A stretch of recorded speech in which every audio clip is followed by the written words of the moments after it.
అందరికీ నమస్కారం. నా పేరు దేపూర్ మాధవరావు, బుచ్చి జనసేన పార్టీ మండల అధ్యక్షుని. ఈ నెల 14వ తేదీన జరగబోవు జనసేన పార్టీ ఆవిర్భావ దినోత్సవం సందర్భంగా ఈరోజు బుచ్చిరెడ్డిపాలెం జనసేన పార్టీ ఆఫీసులో పోస్టర్ లాంచ్ చేయడం జరిగింది. ఈ నెల 14వ తేదీన పిఠాపురం నియోజకవర్గం చిత్రాడ అనే గ్రామంలో 12వ ఆవిర్భావ దినోత్సవం జరుగుతుంది.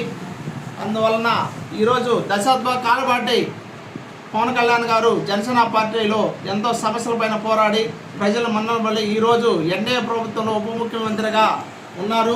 ఈ సభ ఒక అధికార హోదాలో జరుపుకోవటం ప్రతి ఒక్క జన సైనికుడికి ఎంతో సంతోషంగా ఉంది. ఇదే విధంగా ఈరోజు దేశంలో ఏ రాజకీయ పార్టీకి కూడా సాధించలేనిది 25లో శాసనసభలో సాధించడం జరిగింది. 100కు 100 స్ట్రైక్ రేట్తో 21 ఎమ్మెల్యేలు 2 ఎంపీ స్థానాలు కైవసం చేయడం జరిగింది. అలాగే బుచ్చిరెడ్డిపాలెం నుంచి ఈ సభకి ప్రతి ఒక్క జనసేన నాయకులు కార్యకర్తలు తల్లి రావాలని కోరుకుంటున్నాం. జై హింద్, జై జనసేన.